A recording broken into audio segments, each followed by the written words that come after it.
Ladies and gentlemen, today I am looking at every WrestleMania main event and ranking them. So right here we have all 45 WrestleMania main events, and here is where we're going to be ranking them. So first we got the S tier, the GOAT tier. This is absolute groundbreaking main event.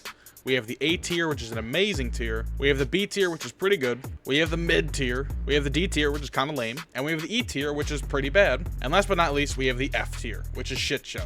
Don't know how many we're going to be getting of these, but we're going to find out. I am going to go in progressive order year by year, so we're going to start at WrestleMania 1 and work our way all the way to WrestleMania 41. So starting off our escapade here, we have the WrestleMania 1 main event, Roddy Piper and Paul Orndorff taking on Hulk Hogan and Mr. T. This is a groundbreaking match in many aspects because it's the first main event in WrestleMania history. It started a line of many great things. This match had just enough star power from Hulk Hogan and Mr. T, and just enough wrestling prowess from Paul Orndorff and Roddy Piper. This match kind of had everything it needed to be, and it being the first WrestleMania kind of just pushes it farther up in my eyes. So for me, it's going to go in the amazing tier right now, and I'm definitely going to be changing these around, and you can rank it by tier, so we're going to be doing that. The top of the tier will be the best in that given tier. So next up we have our WrestleMania 2 main event, Hulk Hogan versus King Kong Bundy. Now this match is where that Hulk Hogan Hulkamania era started to kind of peak, and absolutely everybody was on Hulk Hogan's train.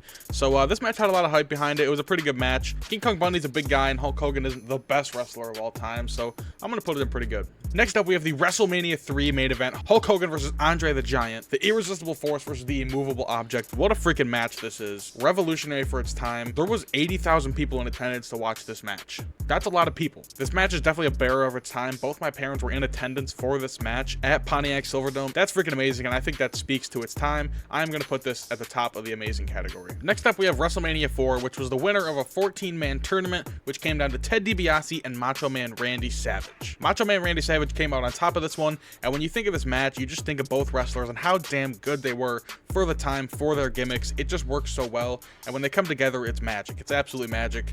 I know there's definitely some backstage drama going on with this match. There was a lot of stuff happening in the WWF at the time, but I think that doesn't speak to how good it was. I'm going to put it over Hogan and Bundy in the B tier for pretty good. Next up, we have WrestleMania 5, the Mega Powers clash in the Ultimate Showdown. Hulk Hogan versus the Macho Man Randy Savage, yeah!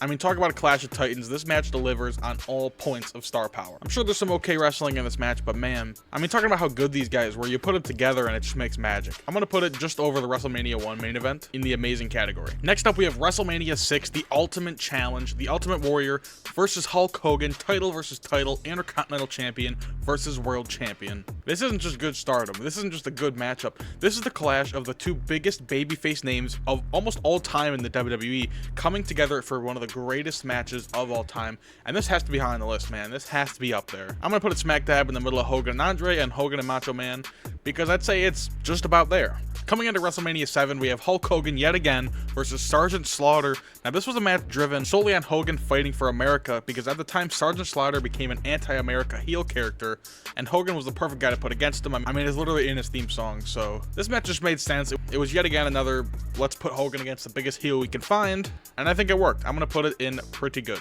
And moving on to WrestleMania 8, we had Hulk Hogan yet again versus Sid Justice for the...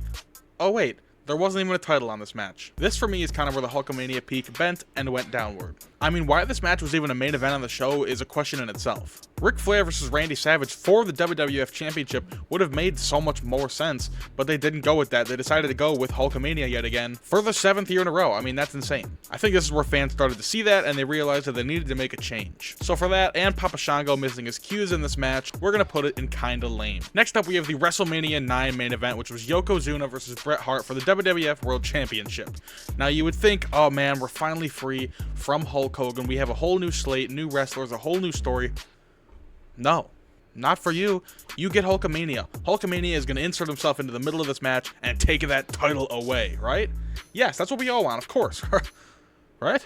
Well, that is what happened. He screwed Bret Hart, he screwed Yokozuna, and he got that title for himself yet again. And for that, I am putting it in kinda lame. All this Hulk Hogan stuff is great, but this is no. So now we come into WrestleMania 9, where Hulk Hogan is finally out, and we finally contest that matchup again of Bret Hart and Yokozuna for the WWF Championship. This WrestleMania is special for a couple reasons. One, because this was not the only title match on the card. Yokozuna defended his title against Lex Luger in the opening match of the card, and then Bret Hart challenged him later in the night for the main event. Bret Hart actually lost to Owen Hart earlier in the night in one of the best WrestleMania matches of all time. This match was more about psychology than actually wrestling, because Yokozuna was so much bigger than Bret Hart. Bret Hart had to overcome so much in this match. This match is an all-time great, and it's an absolute classic, and I cannot do anything else than put it in the pretty good category, and I'm going to put it over King Kong Bundy and Hulk Hogan. I'm also going to switch Ted DiBiase versus Macho Man, because that is also, I believe, a little bit better than Hogan and Bundy. Coming into WrestleMania 11, you would think we would have a massive title match for super big stakes, but no. We have a football player versus Bam Bam Bigelow in the main event of WrestleMania, a non-title celebrity match. The match shockingly wasn't bad. Lawrence Taylor trained really hard, I heard, and after watching the match, it actually kind of delivered. This is the first ever WrestleMania match main evented by a celebrity, and it really shows you that Vince was absolutely obsessed with that mainstream appeal, and so for that, I am going to put this match in the mid category, and it could go up, it could go down, who knows. So WrestleMania 12, we saw Shawn Michaels versus Bret Hart for the WWF Championship.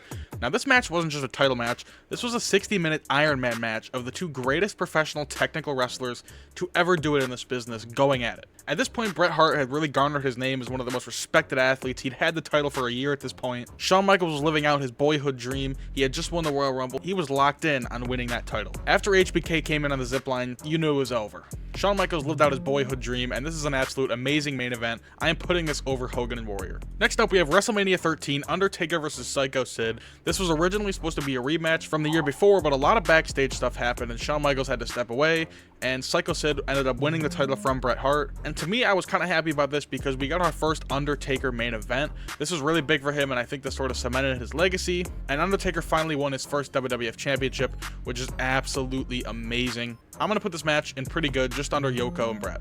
Alright, next up we have WrestleMania 14, Shawn Michaels versus Stone Cold Steve Austin, with Mike Tyson as a special guest referee. This is a match that garnered a lot of popularity. A lot of people were talking about this match. At this point, Shawn Michaels was already champion for about a year at this point. He'd been with DX. He had already kind of established himself as a top guy. Austin just started coming up at this point. So we knew this match was going to be a banger, and it absolutely was. That's why I'm going to put this match at the top of the pretty good category. Next up, we have WrestleMania 15, The Rock versus Stone Cold Steve Austin. This match absolutely embodied what is the Attitude Era. Austin had just won the Royal Rumble, and The Rock was the hand-picked corporate champion for Vince McMahon. Mankind was the guest referee, and this match had everything. This match absolutely cemented Austin and Rock as two of the top stars in the company, and set the tone for their epic WrestleMania trilogy, which we would see down the line. Austin pinned The Rock clean in this match. To me, this match signified the start of a really important era for the WWE, so I'm going to put it up top with amazing, just under Shawn Michaels. Next up was WrestleMania 16. It was a fatal four-way match between Triple H, The Rock, Big Show, and Mick Foley for the WWF Championship in a fatal four-way elimination match. The one thing about this match was that there was a McMahon in every corner. If it sounds overbooked to you, it's because it is. Vince McMahon turned on The Rock and aligned himself with Triple H, and Triple H won the WWF Championship. This match was really overbooked in my opinion, but therefore I'm going to put it in the pretty good category. It's going to go just above Ted DiBiase and Macho Man. Next up, we have WrestleMania 17, Rock versus Austin for the WWF Championship. WrestleMania 17 is regarded as one of the best WrestleManias in history, and although we've already seen the main event, this one was absolutely groundbreaking because it marked the end of the Attitude Era. Steve Austin finally turned heel at the end of this match and aligned himself with Vince McMahon of all people. The WrestleMania was great, the main event was great, everything about this match absolutely slapped, so therefore, I'm going to throw it right above Undertaker and Psycho Sid. Next up, we have WrestleMania 18, Hulk Hogan versus The Rock.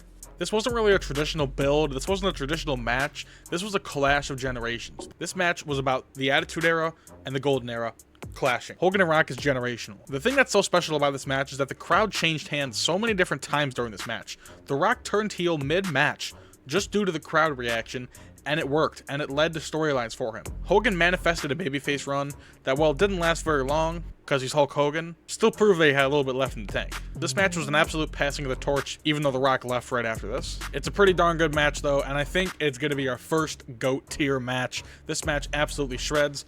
And I think I'm going to add some other ones to the GOAT tier because there's a lot of other stuff that I feel like is also GOAT. Like this one, I'm going to throw this in here. This is an absolutely groundbreaking main event, Hogan and André. I think it's also time to move some stuff down to the shit show. The more I see Hulk Hogan, the more I hate him. You know that's going down there. Next up, we have Stone Cold Steve Austin versus The Rock in their final match in their trilogy at WrestleMania 19. This match was absolutely fantastic and regarded as probably the best match in their trilogy. The match was brutal and it showed off all their skills perfectly. It was fantastic. This match marked the end of Steve Austin's full-time wrestling career, and with that, it's an absolutely amazing main event, and I think it's just above their match previously. Next up, we have WrestleMania 20, Triple H versus Shawn Michaels versus Chris Benoit in the triple threat match for the World Heavyweight Championship. This match had absolutely everything. The crowd was nuts. Chris Benoit's emotional, hard-fought victory was absolutely beautiful storytelling. It's one of the best main events in wrestling history. It just sucks that we kind of can't talk about it due to what happened with Chris Benoit, and it'll never be talked about in WWE again, publicly. So that's going to do it for part 1 of this video. Thank you guys for tuning in. Part 2 of this video will come out soon, where I'm going to be ranking WrestleMania 20 to WrestleMania 41. If you want to see more from this channel, check out the YouTube shorts down below,